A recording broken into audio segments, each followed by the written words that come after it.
Chapter 5. Alam ko na, he said. Pumasok ang dalawa sa isang malaking mall at nagtungo sa pambata.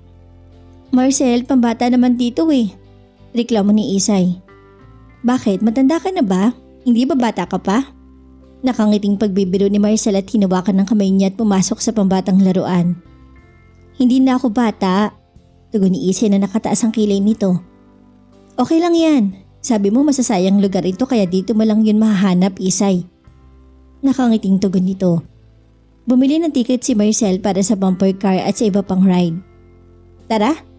Yaya ni Marcel at sumakay sila. Kung pagmamasdan ng dalaway, tinalo pa ang mga may relasyon at bukod sa sobra nilang sweet, pareho pa ang kanilang damit. Marcel, ayaw ko na, hindi ako marunong mag-drive. Reklamo niya. Kaya mo yan, huwag ka mag-alala. Hindi ka maaksidente nito. Tugon naman niya rito. Huwag mo nga akong banggain. Sigaw ni Isay dahil lagi siyang sinusundan nito at sinasadyang binubundol ang likuran niya. Nandiyan na ako. Nakangiting sigaw nito habang hinahabol si Isay. Huwag, baliw ka talaga. Nakangiting bulyo nito kay Marcel. Sobrang nag-enjoy si Isay sa kakaride niya sa bumper car. Pakiramdam niya bumalik siya sa pagiging bata. Nang matapos ang kanilang oras, masaya naglalakad ang dalawa. Bumili pa ng cotton candy si Marcel at tig-isa silang dalawa. Marami pa silang ginawa na talaga nag-enjoy silang pareho. Umuwi ang dalawa na punong-puno ng saya dahil puro magagandang alaala ang kanilang nilikha. Good night, Isay. Paalam niya at tumalik sa noon nito. Good night to Marcel. Thank you so much. Graduation day. Sa wakas, graduate na si Marcel sa kolehiyo. Ganoon rin si Isay ay maagang nakapag-graduate ng high school.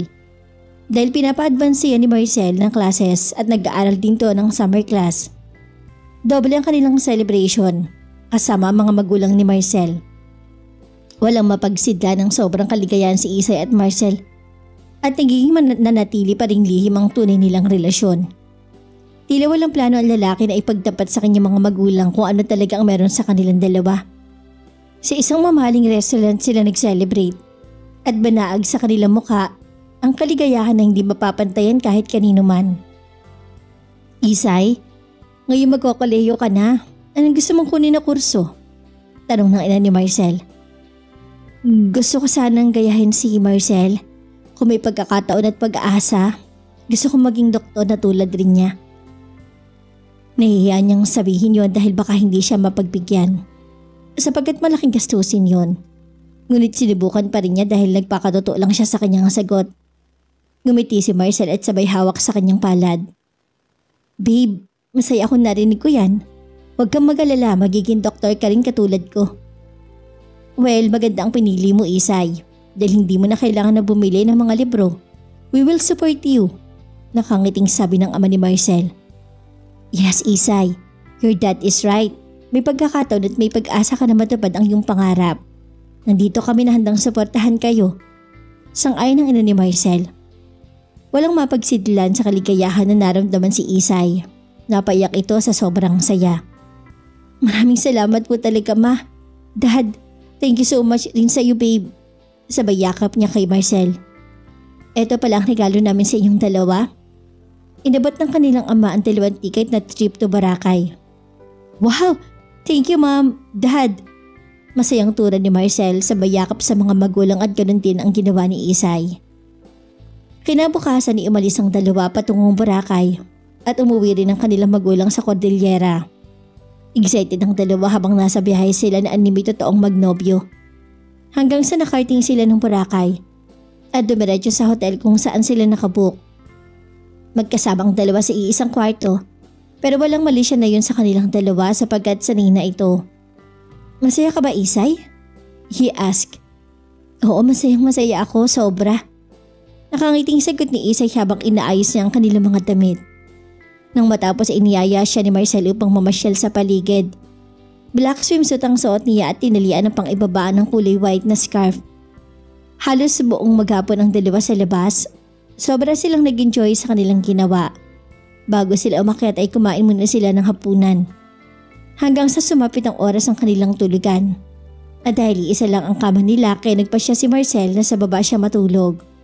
Ngunit naawa naman si Isay. Marcel, dito na lang tayong dalawa sa kama dahil malaki naman to. Ani niya. Okay lang ba sa'yo? Oo naman, tugon niya.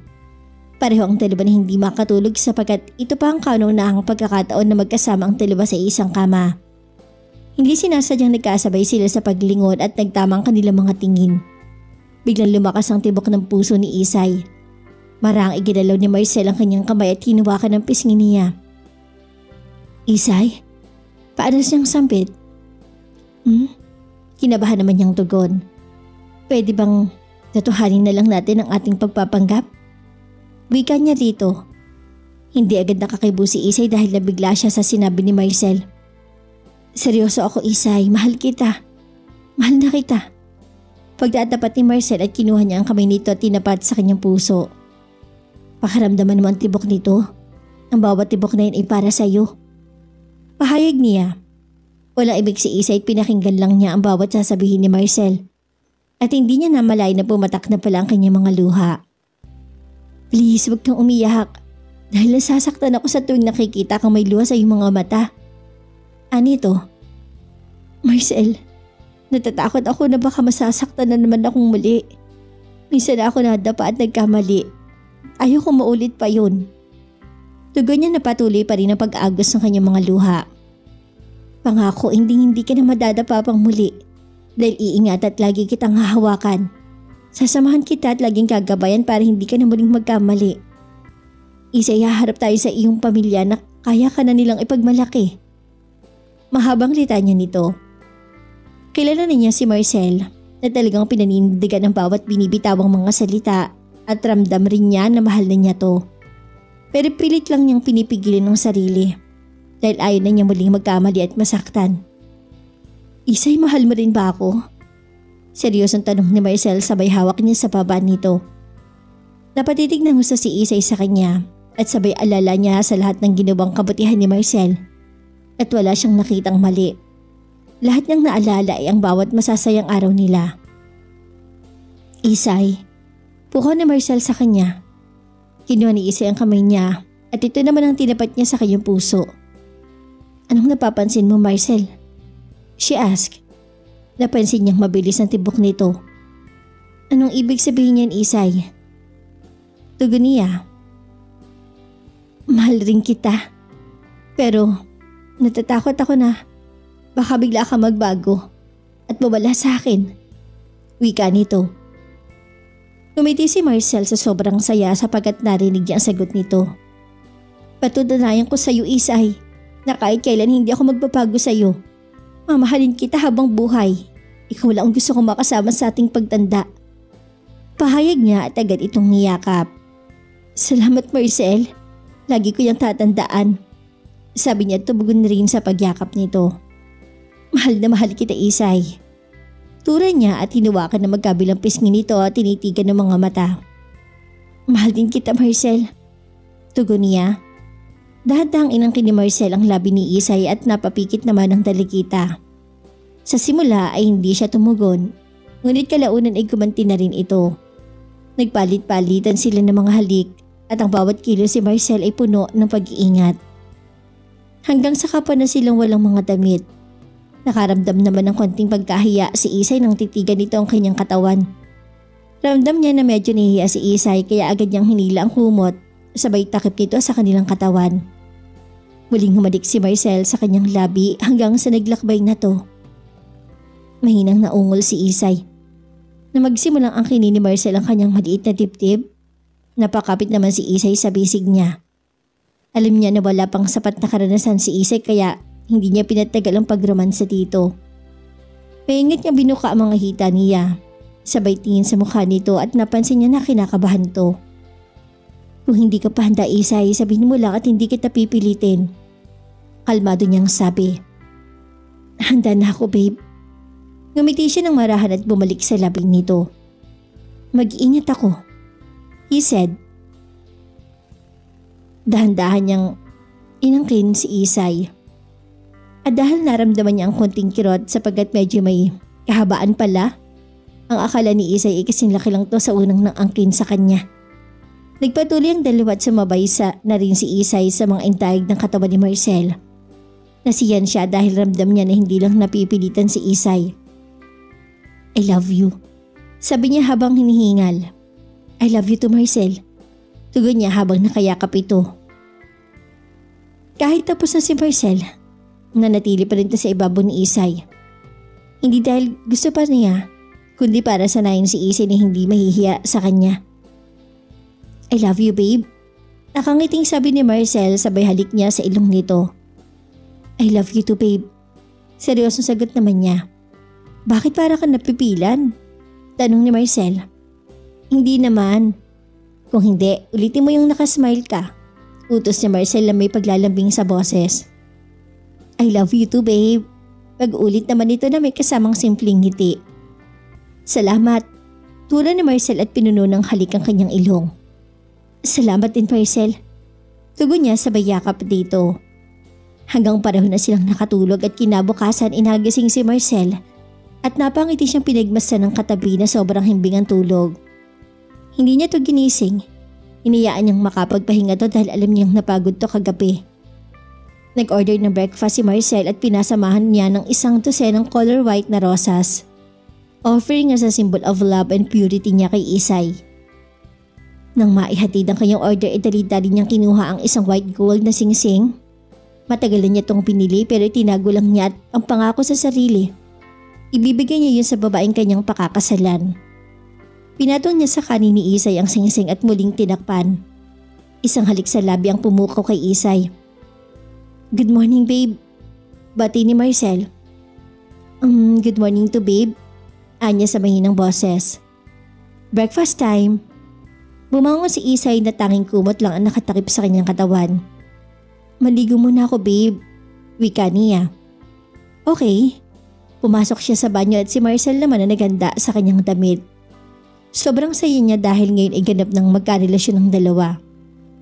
Isa lang ang pangako niya. Gagawin niya ang lahat para maging perfect ang kanilang pagsasama at hindi niya papayagan na basta-basta na lang tumawasak.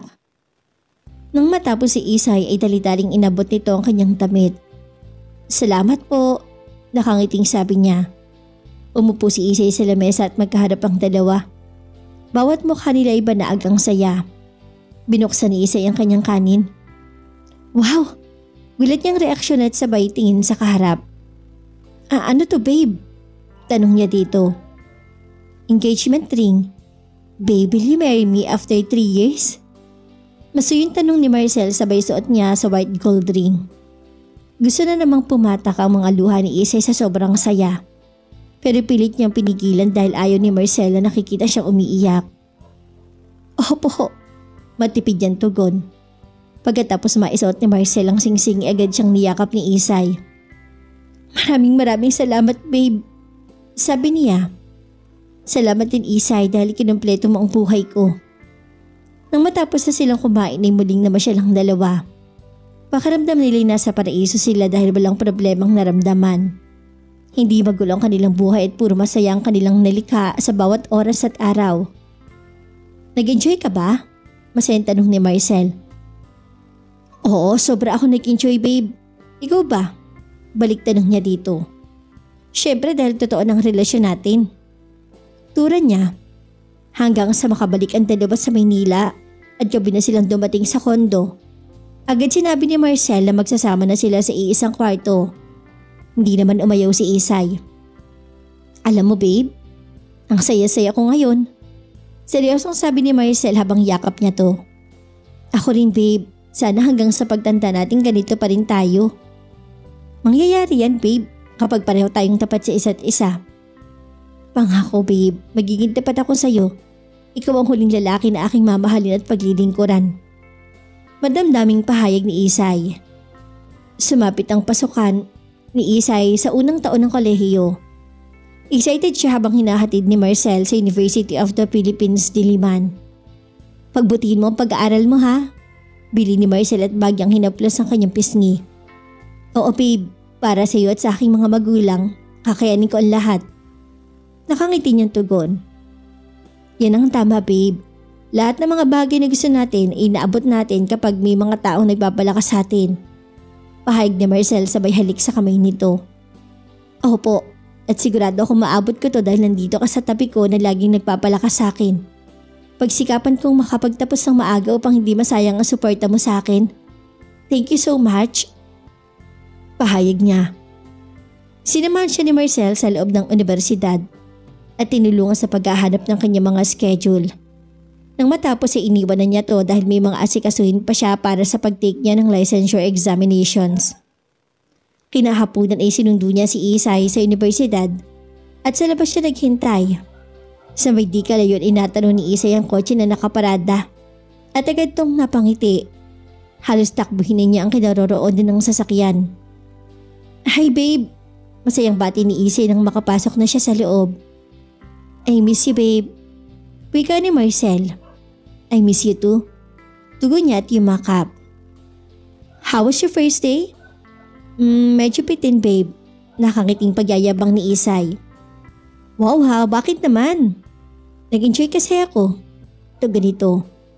Napansin ni Marcel na talagang porsigido si Isay sa kanyang pag-aaral at natuwa siya doon. Pagkatapos sila maghapunan ay napansin ni Isay ang malalaking libro sa ibabaw ng kanilang kama. Babe, ano po to? Tanong niya matapos makaupo sa kama. Mag-review ako para sa physician licensure exam. Nakangiti niyang tugon. Okay. Gusto mo dun muna ako sa labas? Ha, bakit ka naman lalabas babe? Malungkot niyang tanong. Para hindi ka ma-disturb. Huwag, hindi ka naman nakaka-istorbo. Halika nga dito. Wika ni Marcel at pinahiga si Isay sa kanyang mga hita. I love you babe. Sabi ni Isay sabay yakap niya sa bewang ng nobyo habang nanatili siya nakahiga sa hita. I love you too. Tugon niya tumalik sa book nito. Isang linggong pagre-review ni Marcel bago ang araw ng kanyang exam. Babe, good luck sa exam ha. God bless you. Wika niya bago to bumaba sa kotse. Kiss muna para pampaswerte. Nakangiti namang sabi niya. Humalik naman si Isay ng 3 beses. Ayan ha, maraming pampaswerte yan.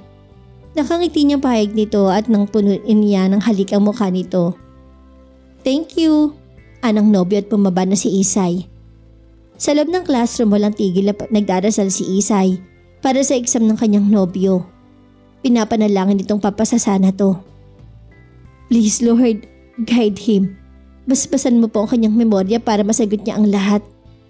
Dasal niya. Samantala ay magsisimula ng exam ni Marcel at walang kaba siyang umupo. Para sa iyo to Isay. Para sa pangarap natin. Piping usal ni Marcel. Natapos siyang walang kahirap-hirap at laki ang naitulong ni Isay para sa kanya. Dahil ito, ang kanyang inspirasyon.